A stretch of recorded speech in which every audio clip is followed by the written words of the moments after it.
Hello everybody.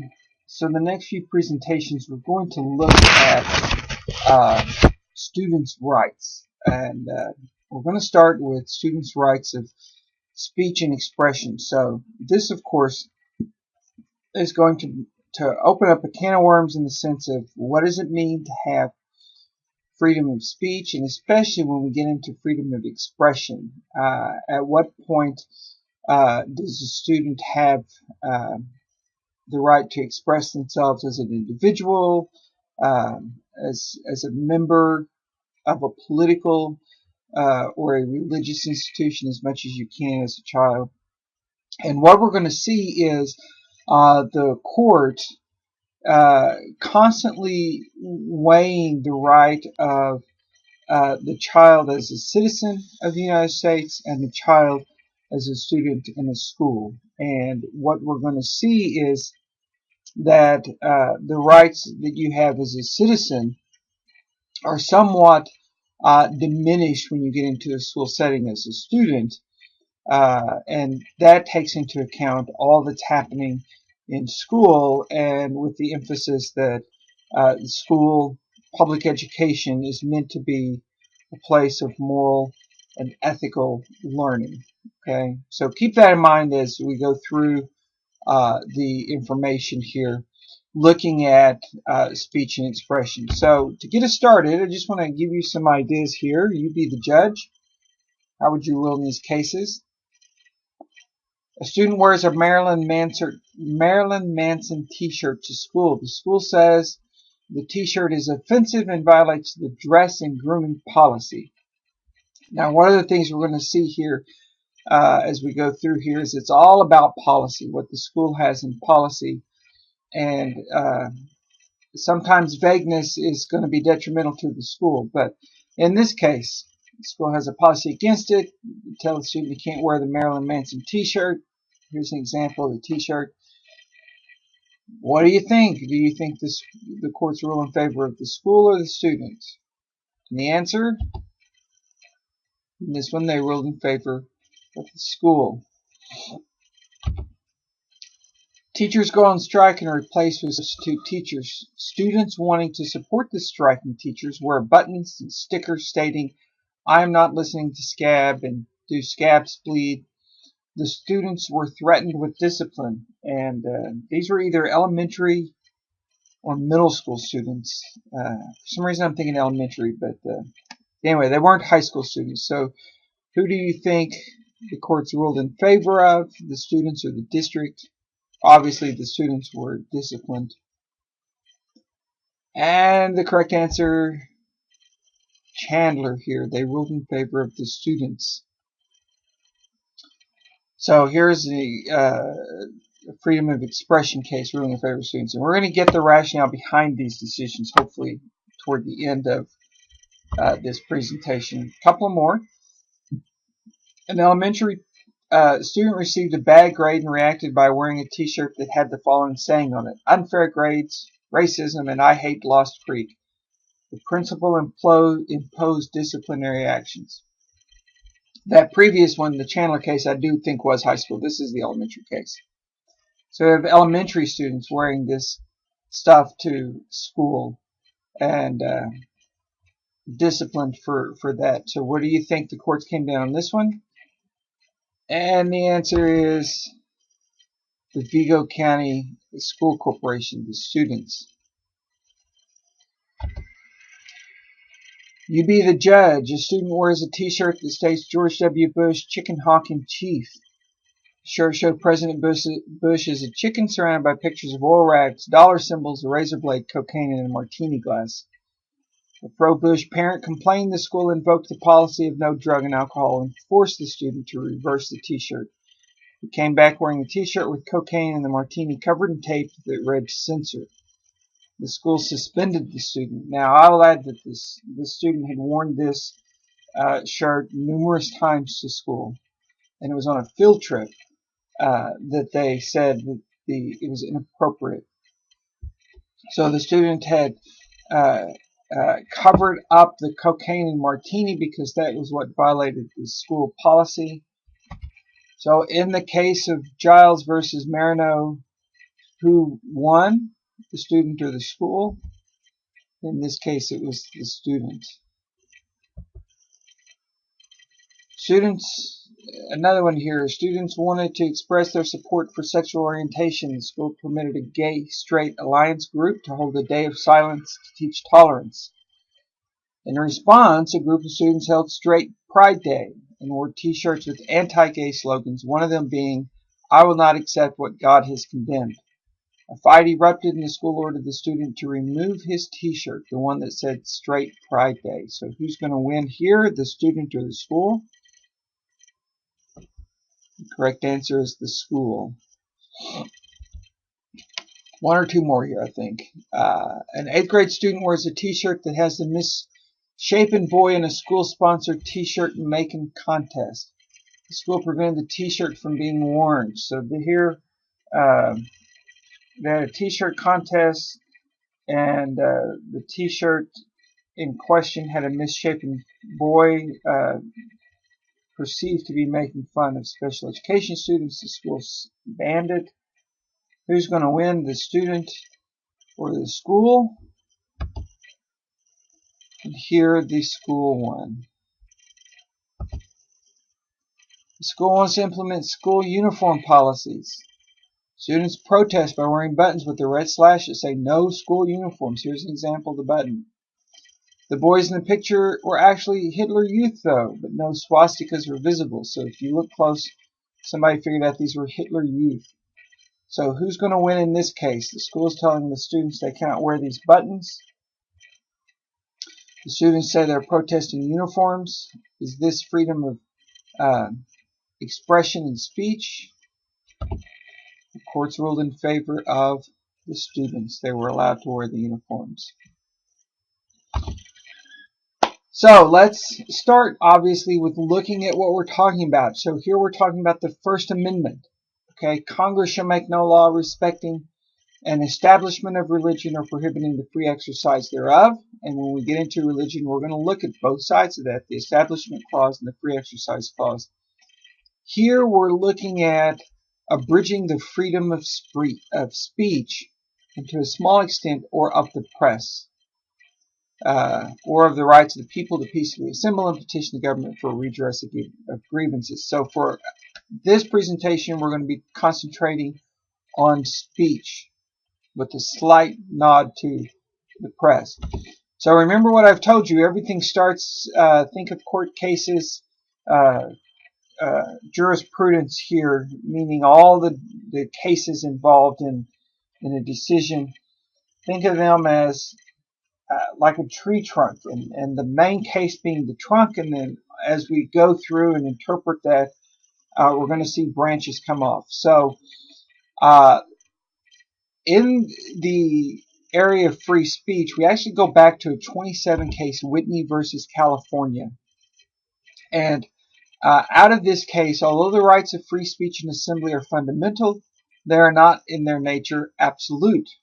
Their exercise is subject to restriction if the particular restriction proposed is required in order to protect the state from destruction or from serious injury, political, economic, or moral. And so what we get out of this case here is Justice, I think it was Brandeis, the main thing here that we see that's going to establish our trunk of this tree is that freedom of speech is not absolute. Okay, so the reason that we have to have all these other branches is because when the court says it's not absolute, then what does that mean? Well, we're going to have court cases to interpret what they are not in their nature absolute means. And especially when we get down into the bottom of this decision here, it says the restriction proposed is required in order to protect the state from destruction or from serious injury. So here we see a slight nod in what that phrase "not in their nature absolute" means. That speech can be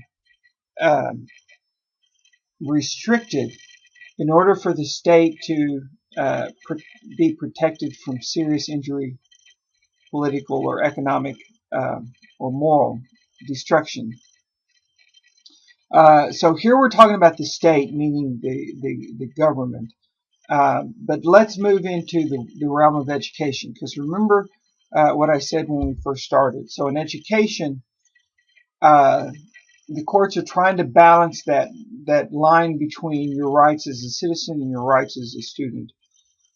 So most of what we see come into education as far as free speech, uh, everything's going to fall under these grounds here to challenge uh, what the district is doing.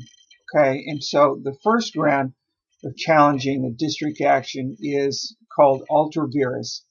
In other words, we're saying that the board, in making its policy, is acting beyond the authority given to it, and uh, not a lot of cases falling under ultra vires. More so, the cases falling under the next two. The policy that is being challenged is either too vague or overly broad. And then finally, the policy is in violation of one of several constitutional prohibitions. Okay, and so we're going to work our way through these, but keep in mind these are the grounds on which people are challenging uh, decisions. And typically, when we're talking about decisions with students, we're saying that these students were disciplined for some reason. Maybe they were suspended or expelled from school for doing something that violated board policy. So the question then is the board acting beyond its authority? Is the policy vague, or is the policy in violation of a constitutional prohibition? So that's what the courts have to look at. So balancing the interest of school rule has to have a rational relationship between the rule and the purpose for which it was designed. And the courts have looked at this, and we're going to see that if the school has a rule and there's no rational connection between that rule and the purpose of education and why that rule is in place, then the courts are going to rule in favor of the students. Okay. Weigh the loss of freedom against the interest of the school. And again, that's what I was talking about here, that fine line of when do we draw the rights, the line to take away the rights of a student versus that student's rights as a citizen of the United States. And so the Whitney decision is the trunk of our tree, saying there is no absolute freedom of speech. But really, and as far as freedom of speech in the education setting, the trunk of our tree is going to be the Tinker case. Okay, and so Tinker versus Des Moines comes to us during the 1960s. This is the time we have been continuously bombing the North Vietnamese now for going on since 1965. And the students have decided that they are going to wear some black armbands as a protest to the Vietnam War. And this violated the school's policy. And if I remember, the school had warned the students not to do this.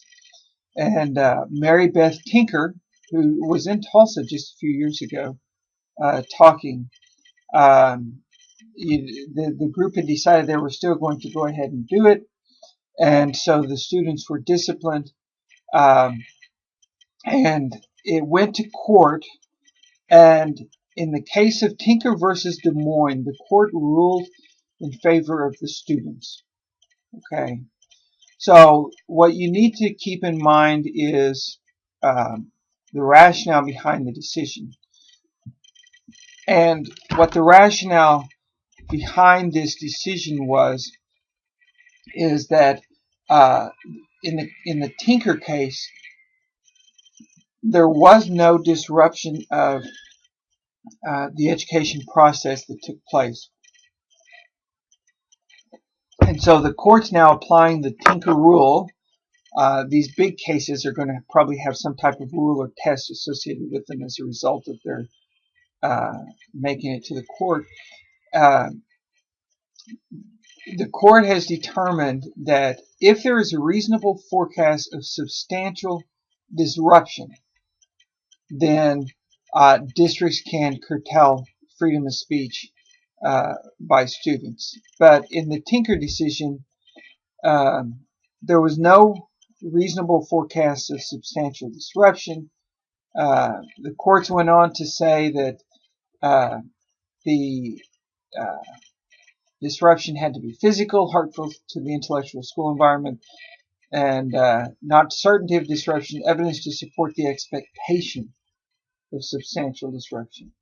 And so in ruling for Tinker, the court said none of this were there, and therefore the children had a right to wear the armbands. And so after Whitney in the 60s, we now have our solid foundation for freedom of speech in school.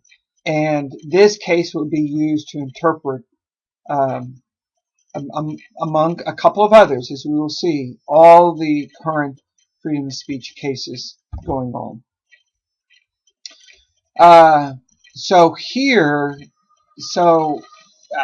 We're going to jump up to the Ninth Circuit in 2001 to Levine versus Blaine School District. And the Levine case is an interesting case because in this case, the teachers held, a teacher had found a poem, and the student had talked in the poem about committing suicide. And I can't remember if it was a murder-suicide pact or just suicide, but the teacher became concerned. They took it to the administration, and the administration suspended the student.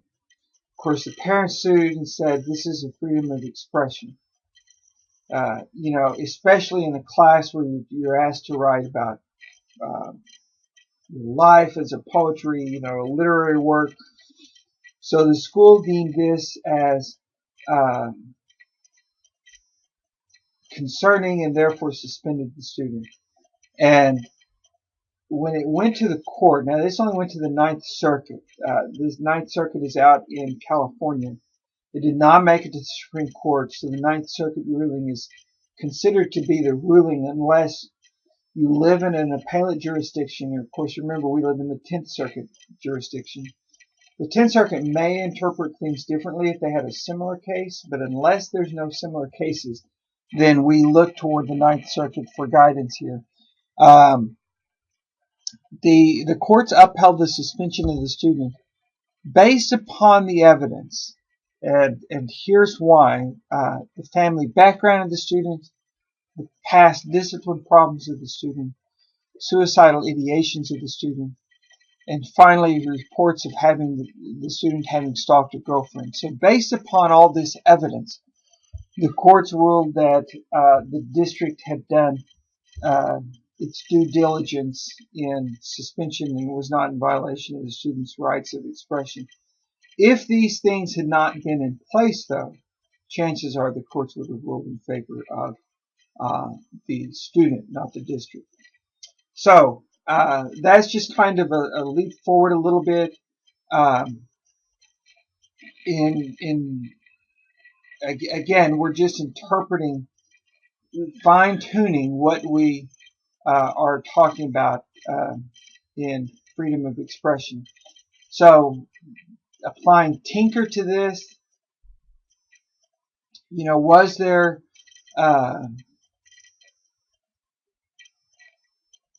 potential school disruption? Maybe, maybe not, but the court looked beyond Tinker and said, based upon the background of this particular student, you didn't even have to apply Tinker, that based upon the student's background,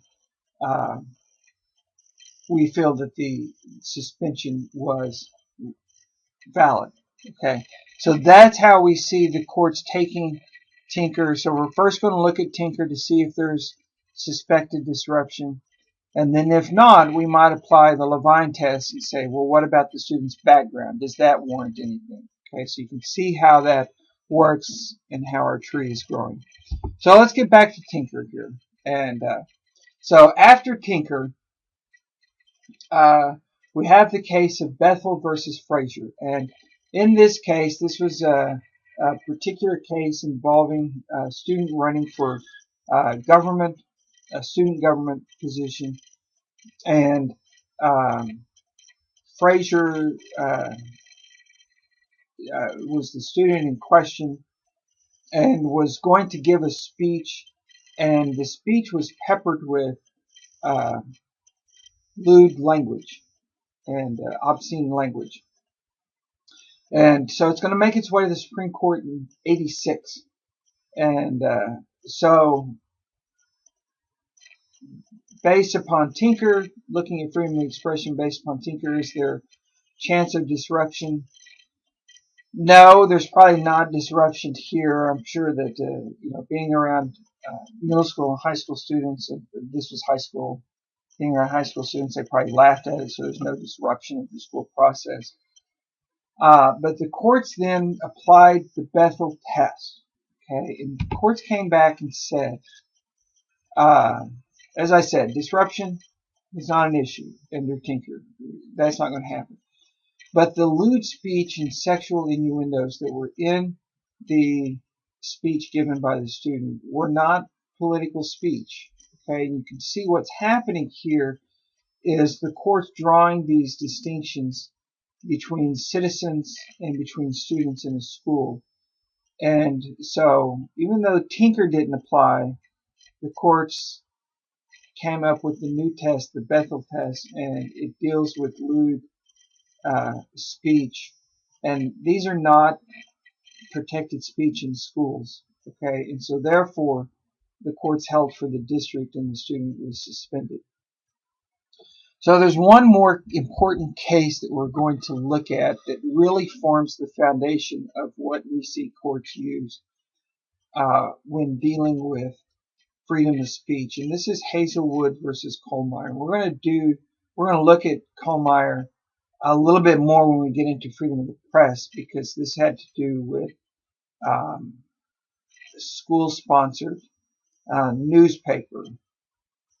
And so in this case, there were a couple of news articles that the students had written that the school pulled back on. And so the question is, I think there was one about abortion and another one about teen pregnancy. Anyway, the school said, no, you can't publish these. So it goes to the court, and in Kohlmeyer, the court says that if it's a school-sponsored newspaper and there is a concern related to pedagogy, okay, then the district has a right to edit the paper. And so in this, need not tolerate student speech that is inconsistent with the basic educational mission. And so we have the right then as districts to go in, and if what the paper is saying is against what we as a district believe, then we can censor the newspaper, the speech. Okay, so at that point it does not become freedom of speech. This district has a right to censor it.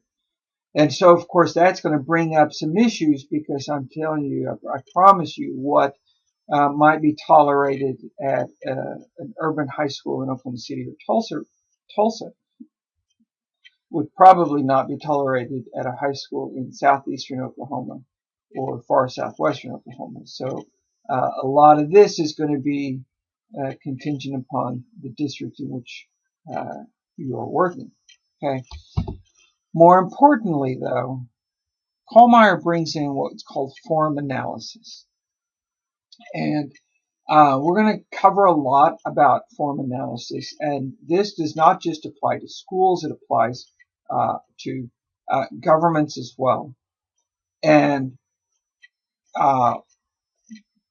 we're going to come back to this, okay? But what I want you to see here is basically there are three types of forms.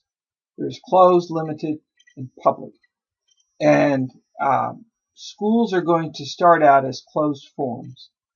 The way we move up or down, depending on how you look at this, to a limited and then finally to a public form is by allowing outside entities in. And again, we're going to come back to this and do this in more detail. But for now, let me just say that when we allow an outside entity to use school property, to use school resources, we at that point shift from being a closed form to a limited form. And on that limited form, by allowing one group to come in, we have to allow every other group to come in without prejudicial treatment. Okay, it's a very important step to see, and all schools do it. Where they get into problems is when they start adding the prejudicial treatment in there, because at a limited public forum, we cannot discriminate against a group simply because we disagree with a religious tenet or a social tenet or whatever it may be, and that would be in violation of the Constitution. Okay, so the form analysis is the bigger part of Kohlmeyer that we're going to see, as I said, later on. But for now, I want you to know that the main thing we get out of Kohlmeyer is that school districts have a right to censor the press if it goes against what their basic education is. So we have three big cases dealing with students' rights. So, thus, vulgar and plainly offensive speech is prohibited under Bethel. School-sponsored speech may be restricted when the limitation is reasonably related to legitimate educational concerns under Kohlmeyer. And this, keep in mind, this is not just limited to the press. This is why you, as an administrator, have a right to read your valedictory and salutatory speeches before they're given at a graduation. Okay, you have a right to censor those if they go against what you feel as a school. And then finally, the big one, speech may be prohibited if it causes a substantial and material disruption of the school's operation or a reasonable forecast of disruption. And that's the Tinker case. So these are the three cases that form the really big foundation of our tree involving free speech. So all the next cases, issues that we're going to look at, are going to apply the Tinker, Bethel, and Kohlmeyer decisions to them. So what about sit-ins? So we're just going to go through a bunch of different things here. Okay. So what about sit-ins? Sit-ins and non-attendance have been upheld by courts, obviously because they are a disruption to school. Okay. Just earlier at the last presidential election, we saw students protesting, and somebody asked, "What would you do as principal?" You know, God love them for protesting and thinking they have a right, but when it comes to school, they don't have a right to walk out in school and protest. And so those students are going to be disciplined. Okay. And the courts are going to uphold that. Obviously, that goes in line with Tinker. This is disrupting the school. Okay. What about flags? Certainly, this, depending on where you live in the country, can be a very contentious issue. So flags bring up, obviously, the text talks about the Confederate flag. So here we're really looking at two types of segregation. Okay. So the first type here is, in all intent and purposes, in theory, outlawed. And this is de jure segregation. De jure segregation means that segregation is the result of law. Okay, so black schools and white schools was de jure segregation. So this, in all the big picture of things, is supposedly outlawed. So what we deal with is de facto segregation. De facto segregation is not caused by a law that was passed by a government. It's just a result of what has happened in society. Okay, and a prime example of this is that you can look at schools now that have 95% black students or 95% Hispanic students in them. And these schools are not schools that have become segregated because of law. It's just because of natural living patterns by society, and these schools have become de facto segregated. So that's the difference in those two terms. Okay, they do apply though when it comes to flags. So the question is, can we prohibit the wearing or displaying of Confederate flags?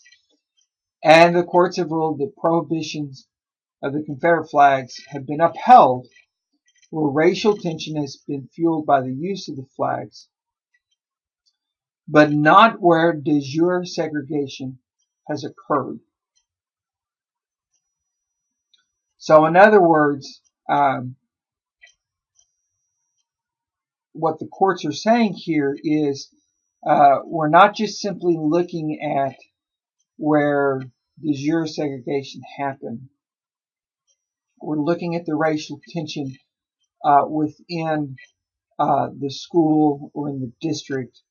And typically these are outside of the South in a lot of instances. And I heard a good story on Fresh Air on NPR that talked about the resegregation of schools and how this has happened since the late 80s. And we'll talk more about this when we get into racial segregation. But in instances, particularly outside the South, where wearing Confederate flags or displaying Confederate flags has caused disruption, or there is a high tension and the potential for disruption is there, the courts have generally supported school districts in banning the use of Confederate flags.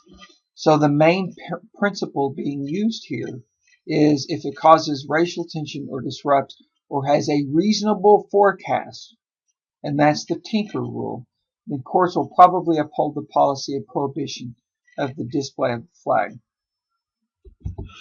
How about personal appearance?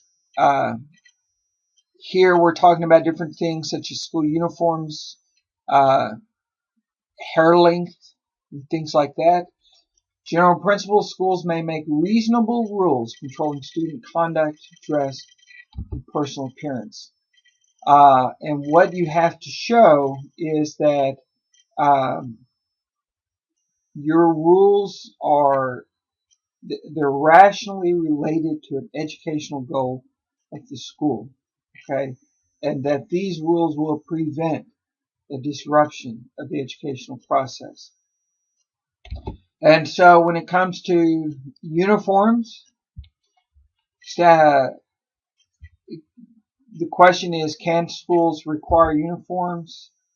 If the school documents and supports a requirement with reasonable and content-neutral educational rationale that advances the educational interests of the school. So in other words, school uniforms have obviously been upheld. That's why some districts have them, and they can call for them.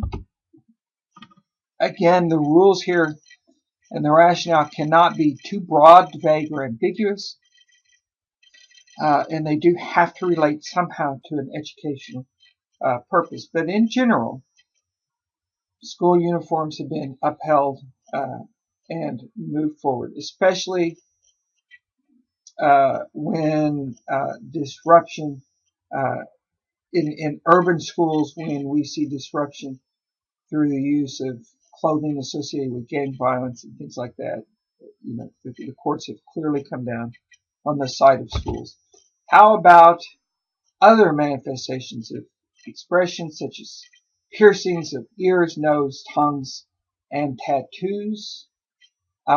Again, courts have ruled on the disruption of the educational process, the educational purpose of the laws, and the laws cannot be too vague, or policies. Here I mean policies, not laws. So the courts have taken some different steps in this.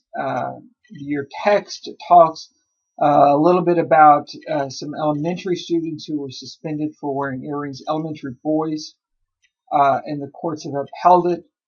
The policy stating that the students could not have earrings. The courts have upheld it basically because it the disruption of the educational process, the Tinker test here, proved valid. There was one particular case where a girl came to school covered in tattoos and piercings. She was suspended. She said it was her freedom of speech, and the courts upheld that because there. And this is an important case in the sense that freedom of speech in being who you think you are does not carry over and give you an absolute right to dress the way you want in schools. Okay, so the courts have generally supported school districts in these types of cases. So we'll see where this continues on. But typically, as long as the policy is tied to an educational purpose, and again is not too vague, we said that was one of the grounds for um, questioning school policy. Is the second one bullet under there was the policy was too vague. So again, we're just hammering here that when you make policy, your policy cannot be too vague. Generally, the courts are going to rule in favor of schools. How about hair codes? So generally under hair codes, what we see is that if you're a district and you have a policy that says your hair has to be a certain length, you have to show, the burden is going to be on the district, how a particular hairstyle or cut is detrimental to the education process and how the process is diminished by such a hairstyle. So hair is a little bit different. You know, I personally, I don't have an issue with this. You know, everybody has their own hill they're going to die on. Hairstyle would be the least one probably that I would sacrifice myself on. I will add under hair that again it all goes back to policy tied to a rational educational goal. And the one thing where we see the courts ruling in favor of students is typically in the cases of Native Americans who, as a part of their culture, always wear their hair long. And growing up in western Oklahoma, most of the kids I went to school with were Native Americans and had long braided hair. And so the courts typically come down in favor of the students in those cases, okay? But other than that, if the district can show these things here, the courts will rule in favor of the district. Student pregnancies. Title IX was added to the Educational Act in Education Law in 72, I believe. Cannot discriminate on the basis of pregnancy, parental status, marital status. Can discriminate on acts that lead to pregnancy. Okay, if such acts are contrary to qualities of leadership or character required by an organization. So, in other words, you can't kick a girl off of the basketball team because she became pregnant.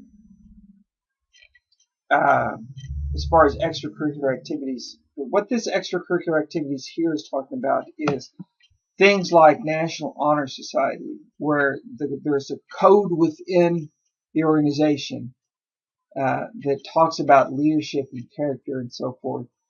And so those types of organizations, the courts have ruled that pregnancy in and of itself may violate some code of the organization. The students can be dismissed from those organizations. Okay. You cannot anymore kick a student out of school for becoming pregnant. I can remember when I had an aunt in the 60s who she was not pregnant, but she got married before she graduated high school, and they refused to put her picture on the senior panel. So we have come a long ways since the 60s. So pregnancy is an interesting one. Typically, schools cannot discriminate based on pregnancy status. Now, where they can discriminate on what leads to pregnancy, again, that tied into that honor society thing, and that's the rationale behind keeping a student out of honor society. The female or the male on that hand. Again, it's inconsistent with the moral rectitude of the community, flagrantly violates the norms of the school community. This kind of overlaps a little bit into the drug area as well. The sexual promiscuity that led to pregnancy, along with other things such as selling drugs, fraud, lascivious behavior, all of these, if they go against the norms of the community, then they can have actions taken against them. Okay. Best to create operational definitions of such. Don't leave it to the word immoral, which is too vague and can be adjusted according to administrator. Again, it goes back to that second bullet being vague. You cannot be vague. You can't say immoral. The courts have generally ruled that immoral is a vague term. And so that's what we mean here when we say create an operational definition of what you mean by these vague terms. Okay.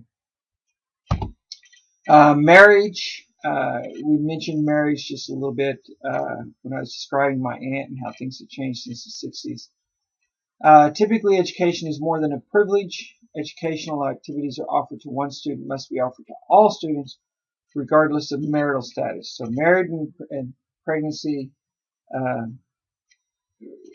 while for the most part they overlap in treatment.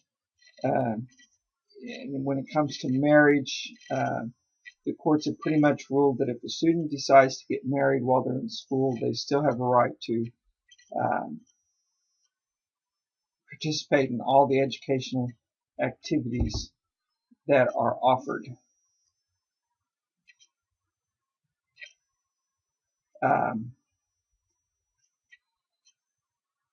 Where we do see some leeway is going to be in extracurricular activities.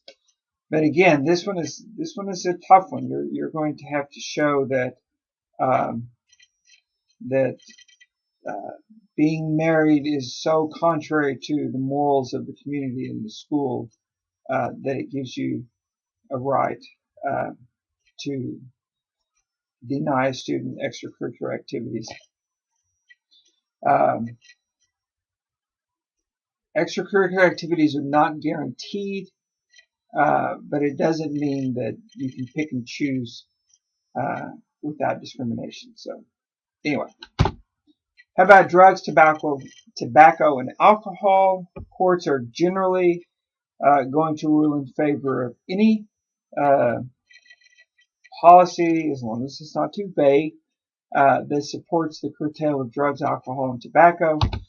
The Wood versus Strickland case, this was a student who spiked a punch, and it was a very small amount of alcohol, and this was even off campus, if I remember correctly.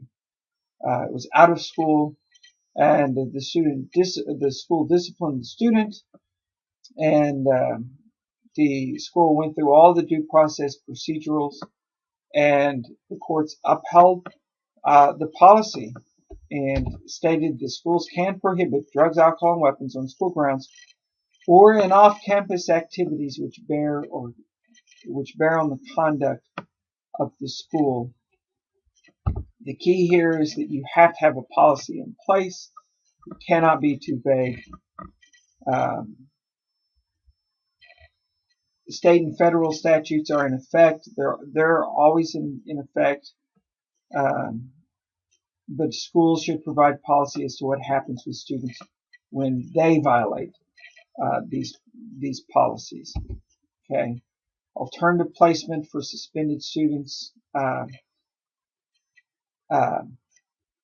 Courts are looking on alternative placement in much more favorable light recently. So that's always the best option. And just philosophically, the last thing I want to do, if a student is having issues, the last thing I want to do is to get them away from school, because that's what they need the most is the education. And so I used to struggle with the issue of suspension of students simply because that was the last thing that I wanted to do, because those students who typically were suspended were ones who needed to be in school. So anyway, the courts have accepted alternative placements as remedies for students in violation of the drug, tobacco, and alcohol policies. Weapons. Certainly we have a lot of cases coming or issues in the last few years with weapons. Typically, the courts are going to rule in favor of the districts. Again, you have to have something in policies. Zero tolerance policy.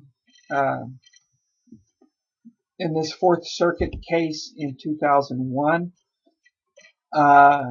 the appeals justices, while they questioned the wisdom of zero tolerance policies, they did not say that they were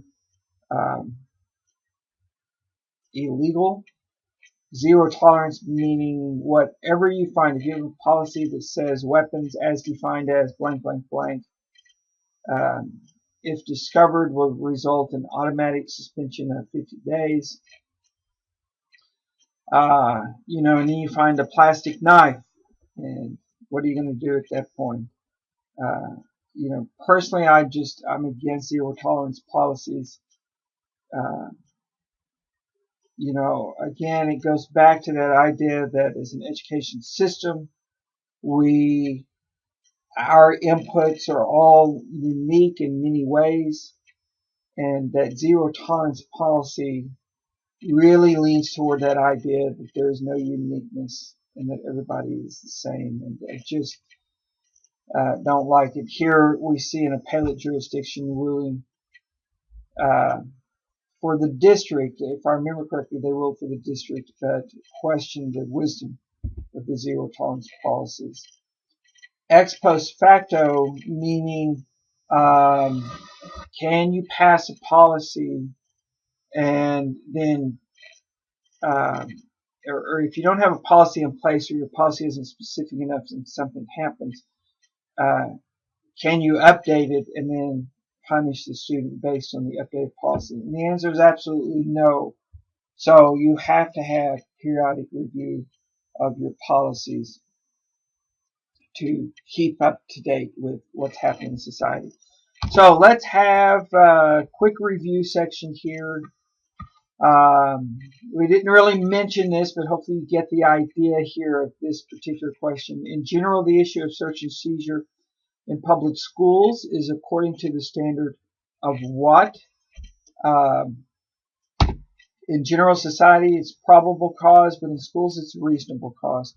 And this can be simply a student coming to you who you have no reason to question their authority, saying, hey, I think so-and-so has a knife or so-and-so has cigarettes. That's reasonable cause. Okay, and for that reason, you can go and search a student.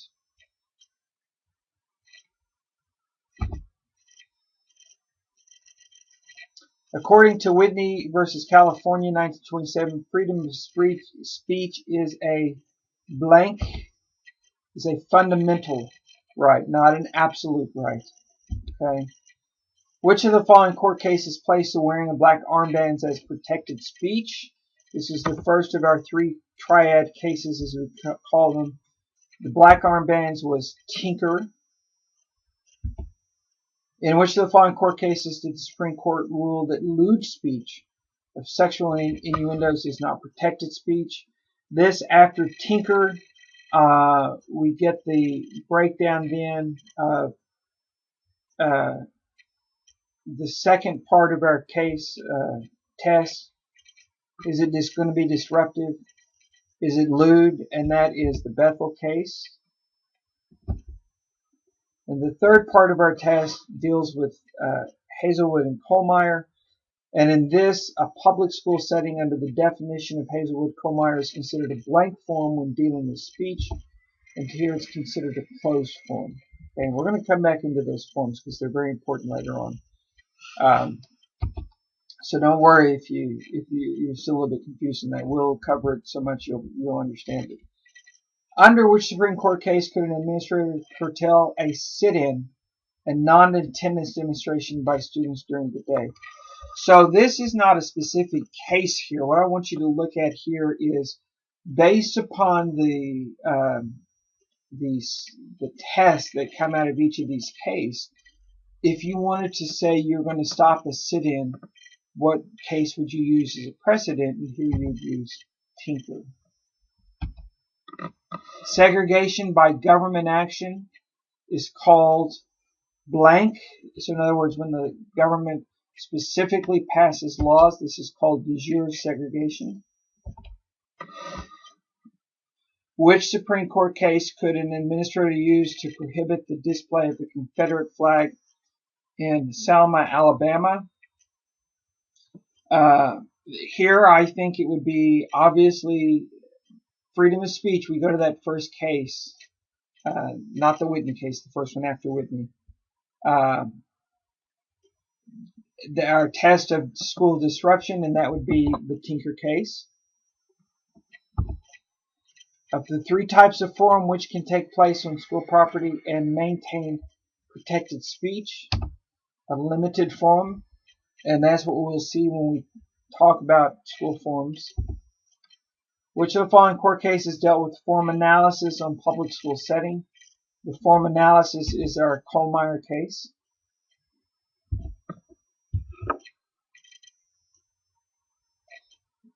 Which of the following would be an example of a limited public forum? The Gideons are handing out Bibles on the sidewalk. School rents the gym to a religious group. Student council is having an open nominating meeting for president. School allows the baseball team to use the basketball court to practice. What we just touched on a little bit, but what you're going to learn is actually these first two things. The Gideons are handing out Bibles on the sidewalk, and the school rents the gym to a religious group are going to be both examples of a limited public forum. We're going to learn the difference in the Gideons handing out, and really what the key here is when the school rents the gym, because we're going to learn the Gideons are going to hand out Bibles not on school property, but whether we let the Gideons on school property or we rent the gym to a religious group, that's going to create a limited public forum, and that's going to change the way we do business. Segregation done by choice of the people. This is the other type of segregation. This is de facto segregation.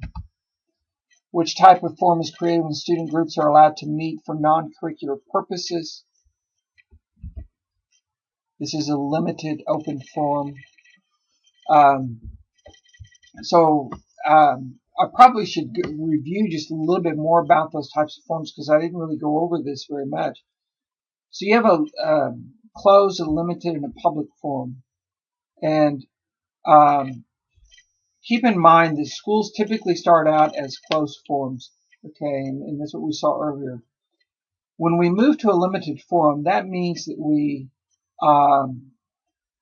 like the question asked earlier, a religious group wants to use the gymnasium, so we rent the gymnasium to the religious group. That limited open forum means that, again, we cannot discriminate against anybody who comes up and says they want to use the gymnasium. Even if we disagree with their uh, ideas, we can't discriminate against them for the use of the gym. Here, an example here is more pertinent. This is what we would see more likely in a school, is that a student group wants to meet after school that's non-curricular related. So let's say we have a chess club, okay, meeting after school, um, and we allow it to happen. So what we have just done is created this limited open forum, and so now when we have a gay, straight alliance or a LGBT group that wants to meet after school, since we've allowed the chess club and created this limited open forum, we have to allow everybody as a result of this status of limited open forum. Okay, so that's an important thing to remember, is that once we do this, we cannot discriminate. And districts do this all the time.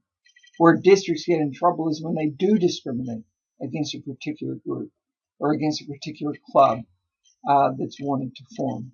Okay, so just keep that in mind. As a district, you're going to use the public. You want to use the public, but you cannot discriminate on who you allow access to your schools. All right, so moving on a little bit. High school girl softball player is pregnant. The coach cannot remove her from the team for the pregnancy per se. This is true. Okay, we cannot deny them participation in extracurricular activities in general. A high school National Honor Society girl becomes pregnant and unmarried. It is unlawful for the girl to be removed from the organization due to her pregnancy. This one is false, okay?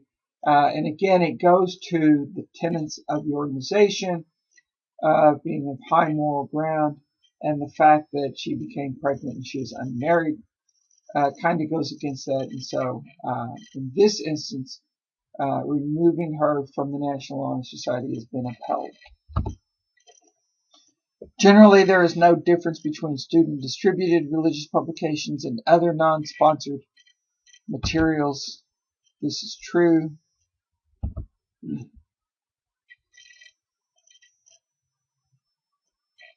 Well, I think we're starting to get into some review questions that we haven't covered. So we'll save that last one for another time. Next, we will move in now. So hopefully you have a general idea of freedom of speech and expression by students. And so typically what we're looking at is expression for the most part. Next, we're going to move into student publications. So we're going to look at Kohlmeyer and those forums in greater detail. But we're also going to get into search and seizure as well. And so again, we're all concentrating on students' rights here.